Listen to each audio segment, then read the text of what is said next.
lu tax Barça bu gagné rek catalan yi dañuy jubilé ba nit ñi commencé leen jéppi donc je vais vous dire les raisons.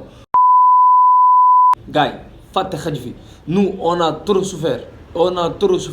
Bayern Munich ak Müller ba ñuy humilier fii 8-2 yàggul barki démb la dégg nañ lu ne gis nañ façon sabotage mu ne Rome ba mu ñuy remonté la fii 3-0 dégg nañ lu ne te loolu yàggul barki démb la bi ci gën a métti bi ñu gën a métti nag mooy Liverpool ba mu ñuy dóor 4-1 yi ba mu ñuy dóor 4-0 yi yàggul donc loolu yëpp naqar boobu noonu yëpp cumulé ko nga boole ko départ Messi bi ñun on croyait que ni dootuñ gagné benn équipe parce que on avait des joueurs comme ay joueurs yu mel ni Mingueza on est passé de Messi à Mingueza ak Martin Braithwaite sachant que aussi